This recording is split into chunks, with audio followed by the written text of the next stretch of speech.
So welcome back, everybody in the Ayurveda and Women's Health Sisterhood and all of our podcast listeners or YouTubers. Welcome to this space. We are going to be discussing Ayurveda for postpartum care. So this is such an important episode for all of the mothers to be and the new mothers. And today we are going to be blessed with the beautiful Sivani Ishaya, who has spent the last 20 years diving into holistic approaches such as yoga, art of Ascension Meditation, and ancient Vedic traditions to relieve stress and pain in her body. Her goal is to help her clients to listen to their own inner intelligence, for it is where the root of challenges are faced effortlessly. And as we know, motherhood, especially new mothers, can be a challenging time, but Ayurveda has so much beautiful wisdom to infuse into this time of your life. So welcome to the podcast, Sivani. Thank you. Thank you for having me on. So welcome. So I always start with the rapid inspiration question. So can you please first share with us, what is your superpower? I think my superpower is adjustability. Like I have this ability to have different things come to me, and I'm very flexible, and I can roll with the punches and come up with creative solutions to a lot of the challenges. Beautiful, because a lot of people, they do not like change. They would not say that's their superpower. So I love that. And do you have a favorite quote or mantra? Yeah, my favorite quote is out of a book called Ascension, and it is, the greatest gift that you can give to those that you love is the example of your life working for you. Oh, I love that. It's so beautiful. It speaks to my methodology about stepping into your higher self. So I love that. And who or what is inspiring you at the moment? Right now, my studies in Ayurveda is just mind-boggling. Every time I turn and tap on one new subject of it, I'm just blown away. But there's just so much richness and depth in Ayurveda. Yeah. And we'll never learn it all in this lifetime. That's what I say, like a student for life when you start to embark on the Ayurvedic journey, because there is just so much wisdom that we just can't contain in this lifetime alone. And I do feel like if it has been a calling for you, it has been part of your past, it is part of your future, it is part of your now. So you're so right with that. So could you share with us your story on your path to becoming an Ayurveda wellness consultant? Yeah, like I said, or like you said, I started 20 years ago. I was a young mother pregnant with my second child, and I started developing rheumatoid arthritis. And obviously there's nothing they could do with it. So then that got me into yoga. And then after a few other things, that led me to the meditation. And I really began attracted to Ayurveda because I'm struggling with some digestive challenges, and I wasn't happy with what the doctors had to offer me.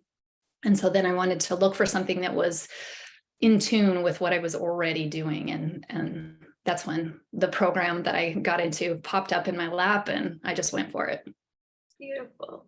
And so today specifically, I'd love to talk to you about postpartum care from an Ayurvedic perspective and how to apply the wisdom of Ayurveda during this time. So firstly, can you share with us the sacred window of 40 days after birth and what that's all about for people who are really new to hearing the Ayurvedic way postpartum?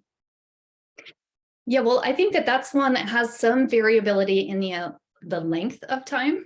But it is a very important time for both mother and baby to really have the time to build their relationship, and their bonding and their connectivity, but it's so important for the mother during those at least 6 weeks, but could be up to 3 months if possible. Where she has the time and space to really just balance herself and be loved and nurtured by her community around her. So that hopefully is her husband or partner in some way, shape, or form, and an extended community I think the thing that's beautiful about Ayurveda is that they really honor the mother for the gift that she's giving to all of humanity. And, they say things like she should be treated like a queen. And that's really applied to this last part of the pregnancy process, when she needs to heal. Her body's full of the vata, the air and the space, because she just gave birth to something that she was creating inside of her. And so it's very, very helpful that she's supported, and then that's what's going to be beneficial for the overall health and vitality of the family. Beautiful.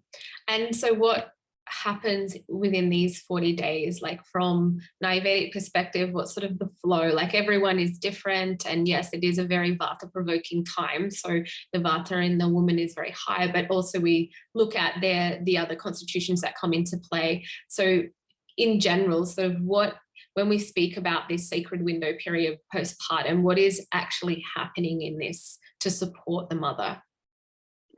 Yeah, so in the program that I was a part of, they were huge on seeing if they can keep the mother in the same location. So in the ancient time, they would have mom enter the birthing room at least a month before labor and delivery, and then she would stay there until everything was until she was done with her. You called it a sacred window. So there are certain things that are done for her in that time. Again, she's working with the baby. There are certain herbs that are given to her, and this is regardless of dosha predominance. Another thing would be that she would be given daily abhyanga every day by somebody, and that would be approximately an hour massage. I don't know how familiar your group is with the different things, but mostly when we do abhyanga, we could get it done in 5 minutes, and ideally for 30 minutes. But that she would have that done for her for an hour every single day, and then allowed time to rest, and then shower and bathe. So those would be great ways to ground her. And then she would also not be doing cooking and cleaning. Now, this isn't really practical in everybody's lives here and now, but if there was a period of time where, again, the community around her could really support her so that she isn't cooking and cleaning and maintaining the household for as long as possible, then that gives her the time to ground and let everything come back into balance inside of her body. Yeah, absolutely. And I do think it is challenging, growing up in the West, from like an Ayurvedic perspective, the whole birthing experience, it really does, like they say, take a community, to bring this child into the world, because they're supporting and nourishing the mother. But really in our Western culture, that doesn't happen that often, or even the mothers, they don't want all of their extended family and community to be involved and to be in their space.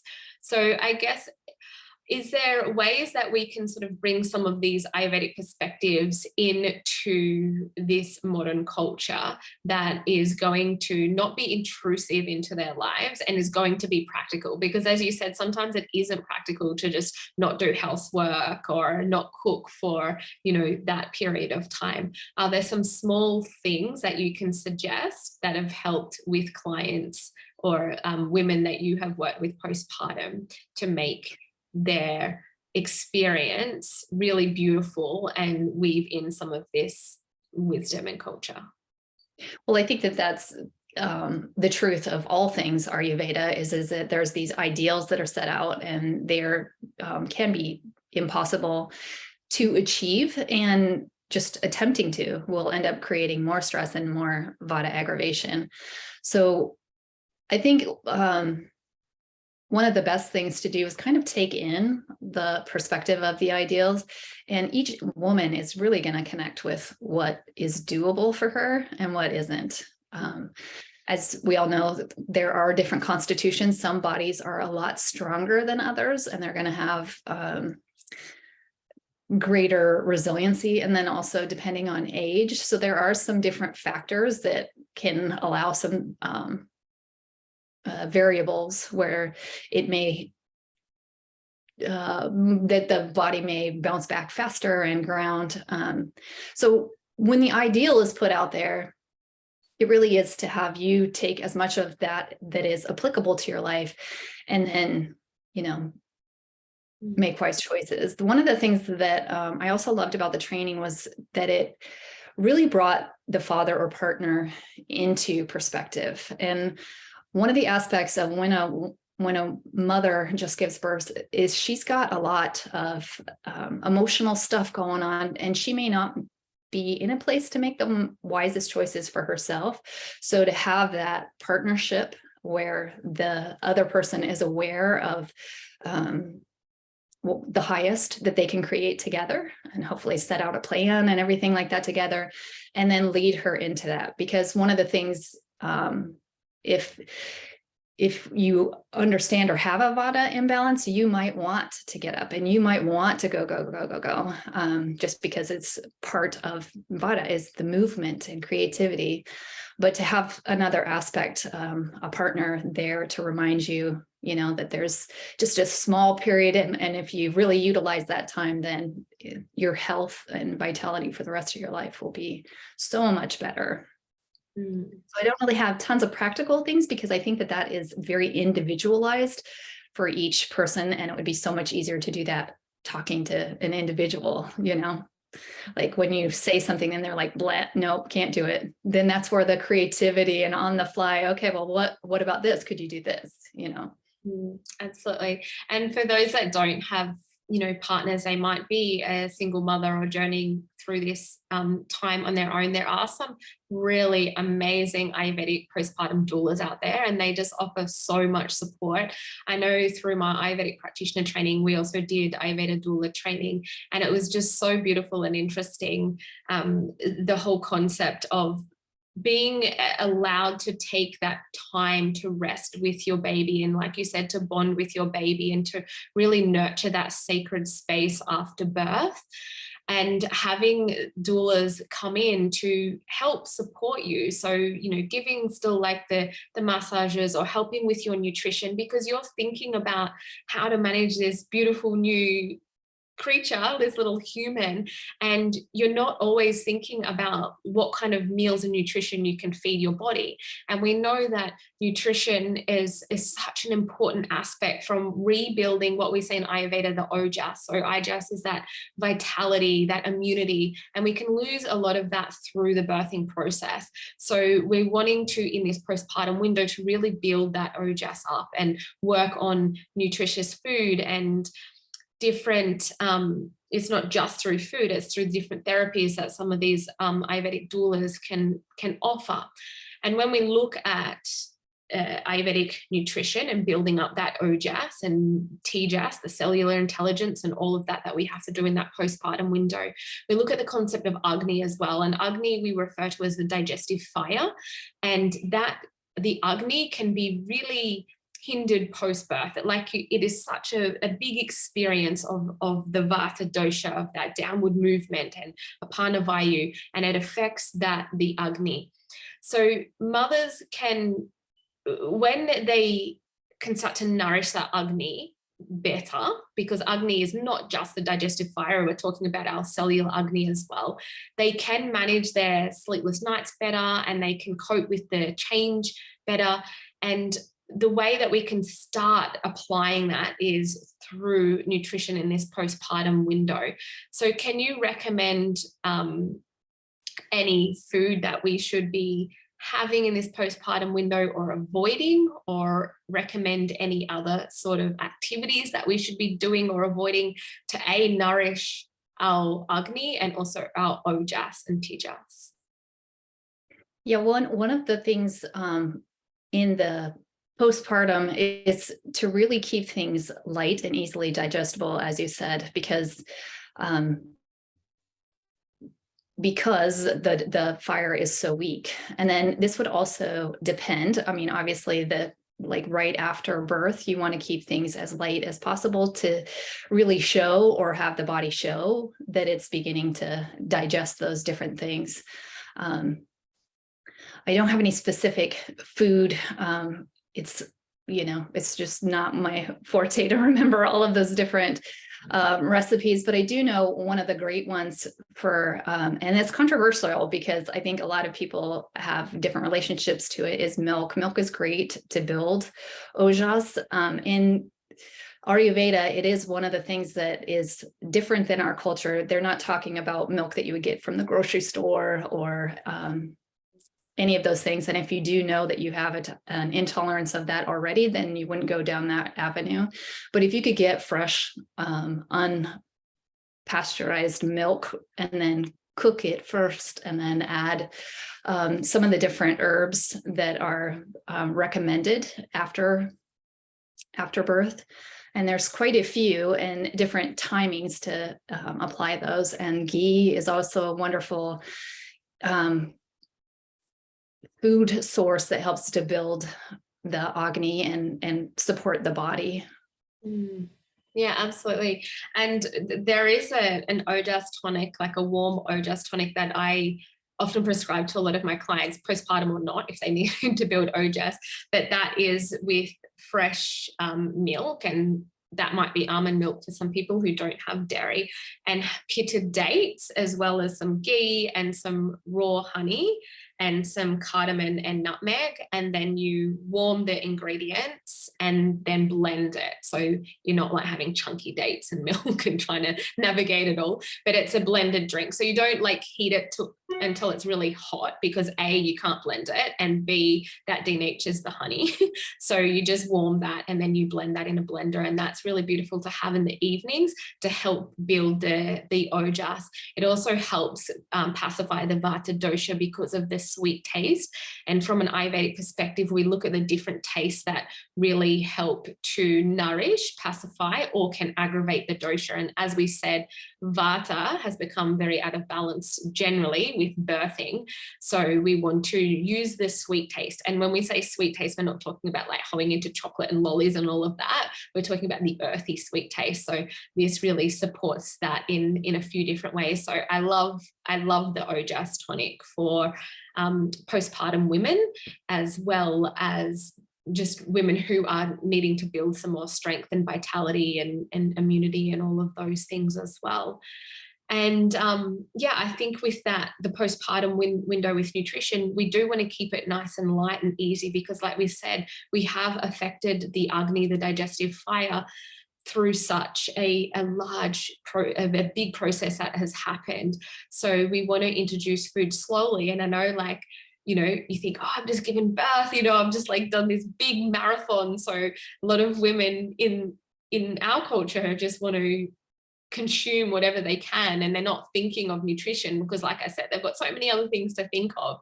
But having prepared some really light, easy recipes, things that are easy to digest. So khichdi is a really beautiful meal, some dal, some rice pudding. A lot of women get really constipated, again, with that vata after birth. So having some pitted prunes handy, and a lot of stewed fruit can be really grounding and nourishing and beautiful.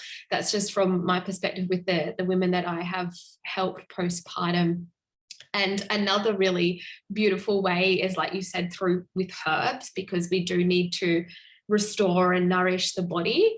So things like dashmula is very, very beautiful herb to help even with the production of breast milk, a lot of breast massage, and you can do that with coconut oil and even ghee. And another really beautiful thing I like to introduce to my clients is teas. So I don't know if you have any suggestion of teas that you like to use with your clients in the postpartum window? Yeah, largely it would just be the vata pacifying, and you can find those in multiple different locations fairly easy. Yeah, definitely some vata pacifying teas. And again, the CCF tea, so cumin, coriander, and fennel, that's a beautiful blend. And you can just have like a teaspoon of each of those seeds, steep it in warm to hot water, and then drain that. So that is another one that helps with digestibility as well as pacifying vata. And so postpartum, another beautiful nourishing treatment that we can do is massage the belly. So can you take us through the steps on how to do this, like from like an Abhyanga type Ayurvedic style, and the importance of this belly massage postpartum? Well, obviously that would depend on how the baby was birthed. So if you were able to have a natural birth, then you would be able to massage the belly as a part of the Abhyanga. And at least in the one that I was trained in, and so I don't know if it's different than what you did, but it's really just making clockwise circles, and that in the one that I was trained in, it really is to see if you can use the entire body. But what I loved about the belly region is that there would be a massage, and then especially like right after birth, but then daily for a period of time, they would wrap the belly with cotton and wrap it nice and tight to help to have that feeling of emptiness and space be a little bit more comfortable, and then obviously to help the whole body recover much quicker. Absolutely. And that is one thing I regret not doing postpartum. I had twins and I didn't do the belly banding. And I think that would have helped me so much with the abdominal separation and all of the things. So I highly recommend that as a beautiful practice postpartum is the belly banding. I think that's really, really beautiful point there. And I guess the other thing just to touch on is, well, not even to touch on because it is such a big part of it, but women during the postpartum time, they can often experience really strong feelings of overwhelm. Like it is such a life-changing event, right? And I guess whether that is a new mother, so whether it's your first baby or whether it's your second, third, fourth, fifth, whatever it is, each time it can still be really overwhelming. You've got new challenges to meet. You've got hormones changing and shifting and emotions and coming in all different directions. So for women who are feeling really overwhelmed, what are two things that she could do at home for support to support her with the feelings of overwhelm? Yeah, that's where I feel like, at least from my perspective, that's where the community aspect, as you mentioned, she may be a single mother. So seeing if prior to labor and delivery that she can build up a community to support her, because the ability to have that somebody outside of yourself just to emote to would be extremely helpful. And also if they were connected and understood that you're just needing to move a little bit of what is going on. And then again, from my training and perspective, if mom had some form of meditation practice that she was utilizing before, that there have been all sorts of science and research behind this, that having a viable tool will help to minimize postpartum depression and all of that. And then, with the time being able to spend with baby, that there's more time that you can be utilizing that meditation practice to really support the mental and emotional aspect. Yeah, beautiful. Yeah, absolutely. It comes back to that community as well, and just being really aware of who your support system is. I think it's important to note that, because sometimes you go into this phase of your life and then you're there before you know it, baby comes, and you're like, if you haven't had those conversations about who you can contact for support, then you can feel really awkward asking for help, especially in our culture when the time comes. So I think it's really important to have those conversations before baby comes, like, hey, if I'm feeling this way, or if I need help, are you available? Are you not? Like, just so you know who you have in your corner. I think that's really important. And like we said, there is, beautiful Ayurvedic doulas out there that just shower you in support and can really help you through this time if you feel like you're not getting that from your immediate community. But you'd be surprised how many people are absolutely willing to help if you put it out there. Yeah, and I think that's the thing that I loved about the entire Ayurveda program for preconception, pregnancy, and postpartum care. It really is about consciously conceiving and planning your whole pregnancy rather than allowing it to just kind of overwhelm you. So regardless of whether that did happen, like whether you just are surprised you're pregnant, that you can utilize all of these moments. So if you're not in labor right now, there's plenty of time to take some of the concepts and begin to implement them so that you have the very best laid out in front of you as possible.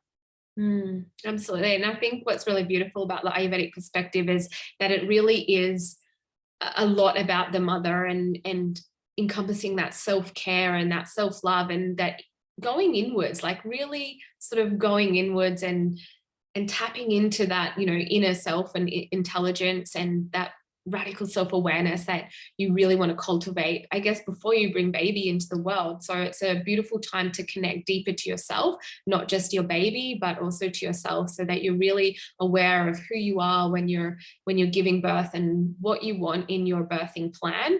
And I think it's also important that, yeah, we can have these beautiful idealistic birthing plans, but if it doesn't go to plan, it's also okay as well. I think women can get really, really caught up on, you know, doing all the right things and having this beautiful birth, and then when it doesn't go to plan, they feel like they've failed or they feel really discouraged, and that's not the end goal. Like, we've got to remember the end goal is to look after yourself and to safely get this beautiful baby out into the world, and that's what, you know, the ultimate goal of a birthing plan is. Not to say that you can't have this magical experience and everything go according to plan either, but I think it's just to really be aware of what the ultimate goal is, and like your superpower to, you know, to be flexible with changes so that you don't take it on yourself to feel like you failed in your birthing experience if it doesn't go to plan.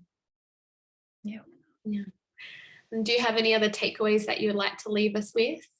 Yeah, the one thing that we didn't really talk about is, now that the baby is on its own, that a part of that postpartum care, and maybe mom would do it, or maybe this would be something that the doula would do, or maybe even dad or partner, is daily abhyanga for baby. And this can be really, really helpful to support the baby beginning to get into the routine of rest. They suggest, in my training program, they suggest that you do it in the morning and at night. And then, well, in the morning time, maybe sometime prior to a nap time that you want baby to start getting into. And if you do this right from birth, then they have this tendency then to, you know, as mentioned, take naps when you're ready, and then go to bed when you're ready for them to. It's very relaxing for them. And you can also do different massages, like exercises for them. So the abhyanga itself, but then exercises, moving their legs up into their bellies and all of those things that help to relieve any gas or all of those, their digestion's just getting going too. So that would also minimize the kind of stress and the complaints that may come out of baby, that makes life so much easier for mom. So it's also something to consider if you haven't come across abhyanga for baby. Yeah, absolutely. Yeah, that is definitely something very unique to Ayurveda, which is brilliant, because it does, like you said, helps baby to get into the routine and also just feel really secure and loved. They're getting that touch, they're getting what they need, and moving and helping the digestive system. So yeah, that's absolutely brilliant point to bring up. So thank you so much for that. Really appreciate it. Amazing. Well, thank you so much for sharing all of your wisdom with us today. I know you said that you are in the middle of changing your website and everything like that. So is there anywhere specifically you'd like to direct people to? Yeah, you could just, since this is going on Facebook right now, you can find me on Facebook under my name, Sivani Ishaya. And then that will probably be the place where I can direct you once I get that website nailed down. Amazing. All right. Well, thank you so much. Really enjoyed having you. Thank you. Yeah, it was wonderful to have the conversation. Thank you.